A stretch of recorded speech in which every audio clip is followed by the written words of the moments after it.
ladies and gentlemen. Welcome back to Talk Show. A week ago today, Professor Curtis of Columbia University and I discussed the worldwide phenomena of both political and administrative sclerosis, which has come increasingly to the surface around the world. And today we are going to discuss the subject of Japanese studies in the United States. And like a week ago today, the guest for today is very eminently qualified to deal with the subject of Japanology in America because he has been in the forefront of Japanology in that country. And in order to deal with this very broad subject, I think we are going to divide the subject into the following 4 sub-items or issues. In the first place, we are going to very briefly look back upon the historical background of what was then known as Japanology, or what is currently known as Japanese studies. And so the first item is somewhat historical, in order to give us a better perspective of Japanese studies in the United States.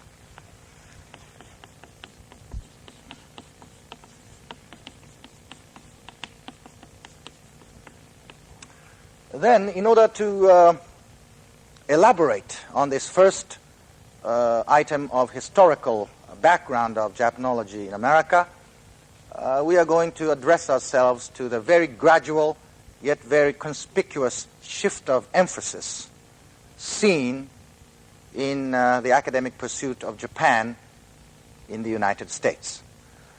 And I would refer to it in Japanese as shiten no hensen.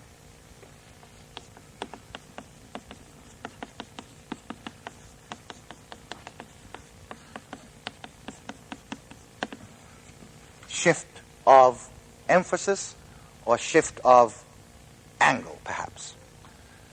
And the third item is very closely related both to the first item and to the second item. And I would refer to it in Japanese as yokowari versus tatewari.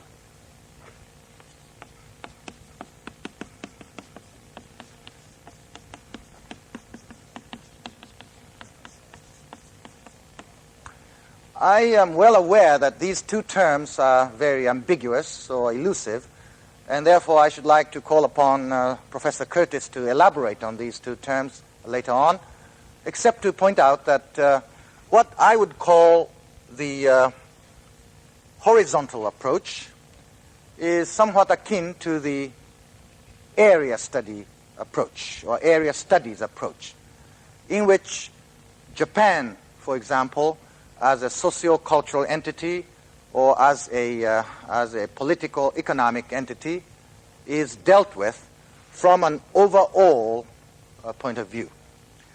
Whereas the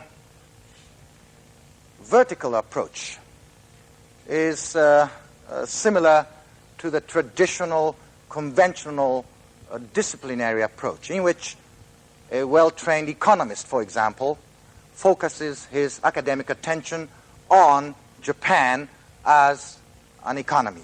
A political scientist like Dr. Curtis addresses himself to Japan as a political entity from the standpoint of political science. And I think that we are now in the midst of the convergence of these two approaches as far as Japanese studies in the United States are concerned. And I would like to call upon Dr. Curtis to further enlarge upon this topic.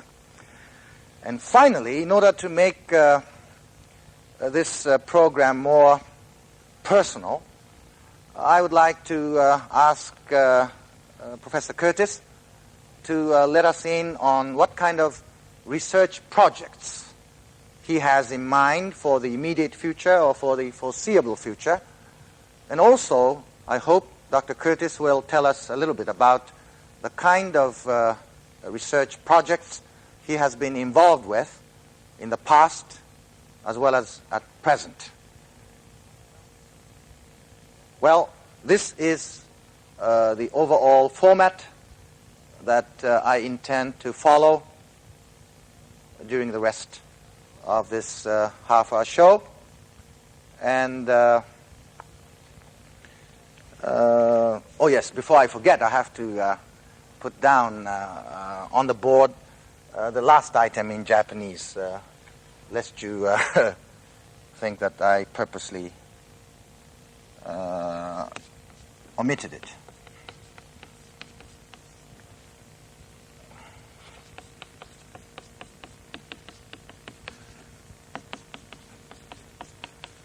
His own research projects or programs. All right?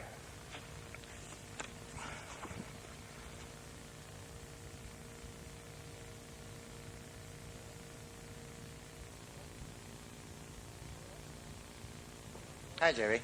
Hello. Welcome back to our show. The first question, not really a question, but a request. Would you give us a brief historical background of Japanology in America? Sure. The study of Japan really got its start in the States in that period between the First and the Second World War, when there were a large number of missionaries in Japan, and either those missionaries themselves or their children went back to the States and tried to, in an academic fashion, spread information about Japan. And some of the real pioneers in the field of Japanese studies in the U.S. come out of that background, so-called first generation. Yes. Ambassador Reischauer or Professor Hall at Yale and Dr. Barton, Hugh Barton, who's at Columbia, and several others were sort of the early pioneers. But it was a very small group of people. I see. And then with the coming of the Second World War, there was a tremendous emphasis placed in military on training Japanese language officers. And so through that period of the war, several of the people who are now extremely well known as Japan specialists got first introduced to Japan, spent a couple of years here during the occupation, and have continued to be involved in Japanese studies. Professor Keene of Columbia? Just at Columbia alone, Professor Keene, Professor Morley, Professor Passon. Professor Passon, just about everybody in the 40 to 50-year-old age group came into Japanese studies that way. And you yourself belong to the third generation. I guess I've been typed as being a member of the third generation. And I guess what the third generation means is that these are people who didn't get into Japan through military service. And even after the war, with the Korean War and the like, people would come here for rest and recreation. They'd be stationed here in the military. We tend to type those people as second generation, even though they may be younger. My generation, or the types of people that went into Japanese studies like myself, didn't have any military experience, really didn't know much about Japan before we got into the subject, and usually got into it for a variety of rather coincidental reasons. Either, as a poor student, particularly in the early 60s, poor student not knowing what he wanted to do. There was a tremendous amount of fellowship support available for people who would study Asian affairs. During the Kennedy administration, since unlike today, there was a great emphasis placed on training people who were specialists on Asia. I happened to come into Japanese studies that way. So the third generation sort of came in a different fashion, but yet then became very much involved in Japan as a country, as a subject, and spend more or less spend most of their time about Japan. Now, I still think of myself as being a young person, but already I'm now an old-timer because there's a fourth generation. And one of the problems is every generation starts off by criticizing the preceding one. So now I am suffering the fates of hearing the fourth generation younger fellows tell me what's wrong with the third generation scholarship. But there is a fourth generation. I see. And who emphasize much more the disciplinary approach, Japan as a case study kind of approach. So that basically is the stream of developments. And one other thing to mention in that historical stream is that the number of people in Japanese studies has increased with each generation. That's interesting. Which is and that's encouraging too. That's a very encouraging thing. But talking slightly in personal terms, before you went into Japanese studies, you were trained as a jazz pianist. Am I right? That's right. But obviously I wasn't good enough, otherwise I would have stayed with it. What, in your opinion, Jerry, of the basic weaknesses and strengths of the third generation breed of Japanologists in America? Well, it's difficult to say since I'm one of them. We tend to be modest about our strengths and ignorant of our weaknesses. But I would think the major characteristic, one of the characteristics of my generation of specialists or students of Japan, is that we still are very strongly involved in trying to look at other aspects of Japan that affect its politics, say as a political scientist, rather than a narrow disciplinary approach. And I think unlike the earlier specialists, because of the schooling changes in general, university education in the United States, we have a rather deep training in disciplinary fields, but not as much as the next generation that's quickly catching up behind us. So still a strong area of expertise or interest but with a stronger disciplinary interest than previous specialists as a rule, but not as well trained as my students. So your generation, the third generation Japanologists are not as well trained as the fourth generation specialists in respective disciplines.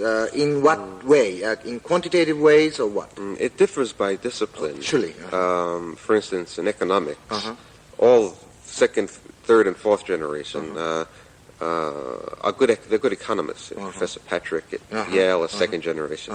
Professor Saxonhouse at Michigan is third generation. Very fine economists. What about Professor Losovsky? And Professor Losovsky at Harvard is also now chairman of he was chairman of the economics department, now dean of the faculty at Harvard. A very fine scholar, plus a Japan specialist. But I think in sociology, political science, anthropology, in those fields, partly it's because of the changing nature of university of the disciplinary training. But my generation, particularly at Columbia, was trained in rather traditional political science tools, techniques, with little emphasis on quantitative approach, which I find personally congenial. I don't particularly go very much with behavioral political science. But nonetheless, this new generation is very adept at dealing with statistics and so on and so forth.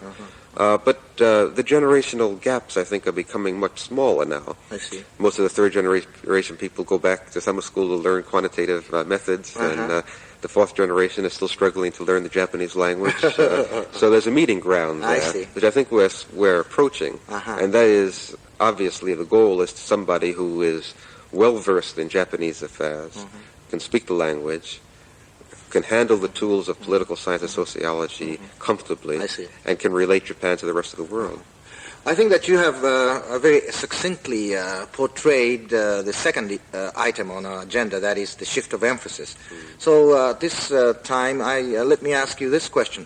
To what extent can these Japanese American experts on Japan influence the American foreign policy, for example, vis-a-vis Japan? This is a very difficult issue. One of the problems is that specialists on Japan tend to talk to each other.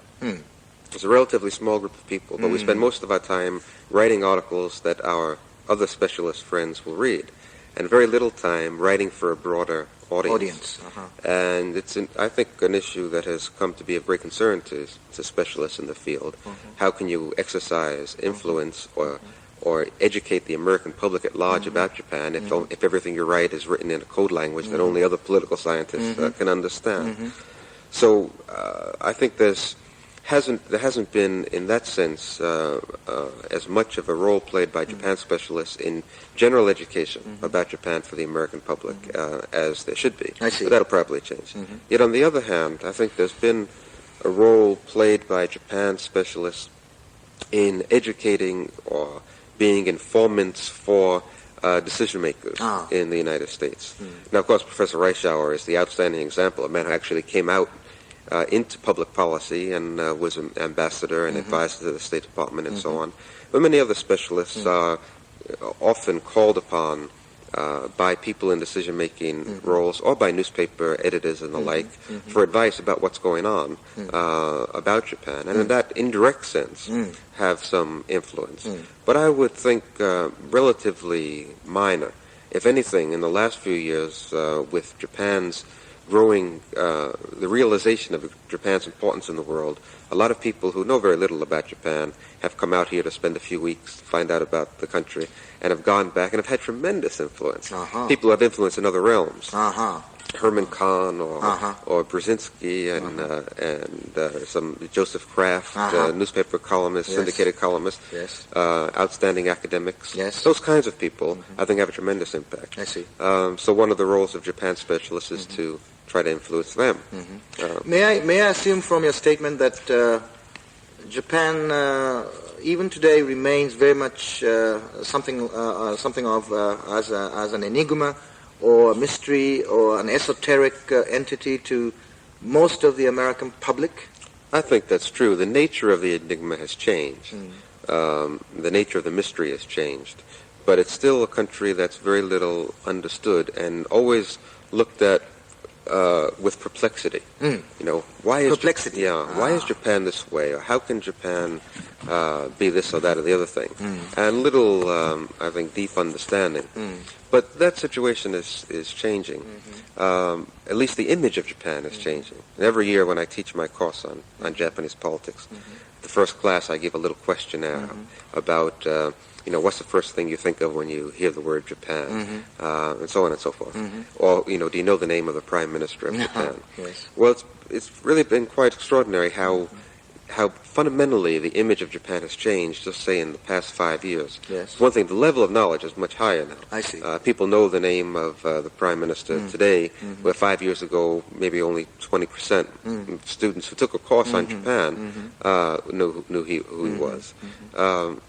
And the image has changed from one of Mount Fuji and cherry blossoms or Pearl Harbor to one of transistor radios, militarism. In other words, whatever is in the papers tends to get relatively quickly reflected in the public mind, which only again points up the importance of having adequate reporting on Japan. I see. One of the other important differences that have occurred in only the past 3 years, I perhaps should mention at this point, is about, let's say up to 3-4 years ago, I remember writing an article for a Japanese journal on the communications gap between Japan and the United States during the textile dispute, in which I indicated that coverage in the Japanese press of American news was infinitesimally greater than coverage of Japanese news in the American press. Well, now in only 3 years' time, there's still a gap, but the amount of coverage in the American press of Japan is quite high. Compared with other foreign countries, it's extremely high in the news weeklies or whatever. The problem now is, you know, just like people are saying, instead of the quantity of life, GNP, concerned about the quality of life. Well, in terms of Japanese-American relations, instead of the quantity of news, the problem now is the quality of news. I see. Not how much how much of space newspapers give to Japan, but how accurate the news is, and that's a difficult problem. This enormous increase in the in the coverage of Japan in the American mass media was triggered perhaps by the fact that Japan appears to be a problem child to the American people? I think that you know, the American press goes by the standard: good news is no news, and bad news is interesting. And so with the deterioration in U.S.-Japanese relations for the past 4 years or so, there's been increased attention. And then misunderstanding in itself provokes attention. You know, assumptions that Japan has to play a greater role in the world because it's rich. Or the assumption that Japan is rich itself. As rich as the United States kind of image is very strong in the States. I'm afraid we'll have to go on to the third item, and that is the comparative analysis of the lateral approach versus the horizontal approach. Any comments from you? Well, you know, as we were saying earlier, in the sort of the distinctions between the generations of Japan specialists. One of the problems, the basic problem, is how do you match up area expertise with the demands of the discipline, which, put it another way, is how do you tell people who are not specialists on Japan things about Japan that are meaningful to them. One of the problems with area specialists is that we tend to take for granted that other people have as much knowledge about the area as we do. And so we talk at a level that's understandable only to other area specialists and probably interesting to only other area specialists. But if, as a political scientist, you're interested in Japan, then obviously one of your roles in life is to try to make understandable to other political scientists who know nothing about Japan what is Japanese politics all about. And so that to do that, you have to have deeper understanding or deep understanding of politics as occurs in other countries, be able to talk in the language of the discipline. I see. And so there's been an increasing move away, in a sense, away from area specialization towards disciplinary specialization. And it's hard to draw a balance. People who go too far in the disciplinary area end up not being able to really deal with Japan very effectively. Either they spend more time learning statistics than they do learning language, or more time trying to deal in disciplinary terms, less time trying to understand the total fabric of the society. So it's a continuing problem of how you can relate Japan to other phenomena in the world in a meaningful way. And I think the problem is intensified by the difficulty of dealing with Japan as a country. Now, if American studies French politics, it's relatively easy to get the language under his belt. There's a basic cultural similarity so that France doesn't look so strange. Obvious differences in the political system, but in a way that's really basically intelligible to an American. When you come to Japan, of course, then you're dealing with a totally different kind of situation. Excuse me. With a very different situation. And people who are serious about Japanese studies tend to be constantly pulled into doing more work on Japan. It's interesting. It's challenging. And it's important. So we all face this problem of relating our horizontal and our vertical so that we stand up more or less on an angle. Well put, well put. Well, talking back about the growing interest in Japan on the part of the American public, I'm certainly encouraged to hear what you have just said, because about 5 of us will have completed a tour of the United States for a period of about 20 days, visiting different cities and giving talks. By the time this program goes on the air, I think we are going to leave Japan in late September, and we'll have completed a tour of about 20 different cities, giving lectures and so on. And this, what I call caravan, is going to consist of an economist, a political scientist, an anthropologist, and a couple of businessmen. And we are going to try to relate what's going on in Japan in their terms, in American terms, and in these disciplinary terms, so that we might contribute even minorly to the promotion of better appreciation of the problems Japan is faced with on the part of our American friends. Well, I think that kind of thing is extremely useful and important, and is possible only because there are people now like yourself and others who can speak English so well that there's no communications gap, at least on the language level. And that's a relatively new phenomenon in Japan. And also the fact that, as you say, this group will be visiting about 20 cities. The fact that in 20 cities there are people who are anxious to meet with Japanese specialists and to hear about Japan is also a very encouraging sign, I think. The 4th item, in the interest of time, what kind of research projects are you thinking of engaging yourself in the future? And tell us a little bit about what you have been doing all along, particularly in connection with your book and with your study concerning the business community of Japan. Well, as you know, that book, Election Campaigning Japanese Style, was my PhD dissertation at Columbia University. And then I was very fortunate to have it published both in the United States and in Japanese in Japan.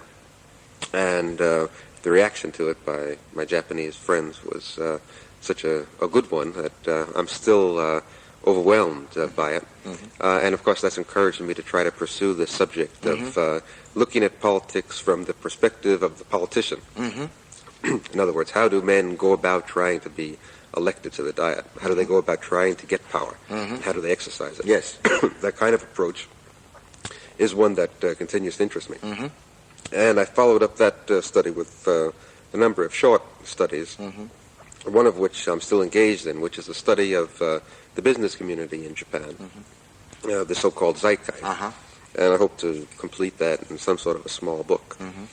And my largest grand scheme for the next couple of years is to go to Europe next year and just spend a year as a student studying European politics and European-Japanese relations, and then coming for a second year right after that to Japan and doing some large comparative study of Japanese politics compared with Europe and the United States. Well, Jerry, it is certainly my hope that you will continue to benefit us with your very objective insight into both the weaknesses and strengths of Japanese politics as an unbiased, very objective, perceptive observer. And finally, I don't think we have any more time left, but would you say just a few words in Japanese to show the audience that you are so well versed in our language? しかし国広先生に向かって日本語を話すのは恥ずかしいですから、あまり話しませんけれども、要するにアメリカでの日本研究を私も一人としてずっとやるつもりだし、日本研究をやる方が多くなると思うし、同じように日本ではね、アメリカ研究を、勉強なさる方が多くなればいいとは思いますけれどもね、まだ日本のアメリカ研究はどっちかというと、ある意味ではアメリカの日本研究ほど進んでない事実があるからね、お互いにもっとその国を理解する必要があるから。いや、どうもありがとうございました。ということでですね、今実は川内さんに日本語で話をしていただいたのは、英語を勉強しておられる皆さん方にとってですね、川内さんが全然その準備なしに全くのそのオフ・ザ・カフ、つまりエクステンポレーニアス、つまり即座にですね、日本語であれほど、明確に自己を表現なさったと、いうことを知ってですね、おそらく大変勇気づけられるのではないかと。つまり川内さんは日本語の勉強に志士として精を出してこられたと。その結果ですね、ただ単に話すというだけではなくて、実に見事に日本語を書かれる、あるいは大変に難しい日本語の書物をもですね、自由に読みこなすことができると。それほどのその日本語の能力をですね、政治学者としてのご専門と兼ね合った形で、身につけてこられたと。そのことは我々にとって非常に大きな勇気を与えられることだろうと思うんです。で、いつもの番組もそうですが、今日の番組もですね、あらかじめ簡単にこんなことを話しましょうやというお約束だけはしておりましたけれども、全然その決まった何かスクリプトを読むとか、それを暗記するとかということでなしにですね、オフ・ザ・カフ、エクステンポレーニアス、極めて自発的にと申しますか、その自発的にというよりもむしろ即座的にですね、お話し合いをしてきたわけでして、これが私どものトークショーの一つの何と言いますか目標でもあるわけです。つまり内容のある事柄についてかなり自由自在にですね、即座的に話をする、それをお聞きいただくことによってただ単にその英語に習熟なさるということでなくて、内容についてもですね、理解を深めていただきたい、こういうのが私どもの目的であるわけです。どうも長いことご清聴ありがとうございました。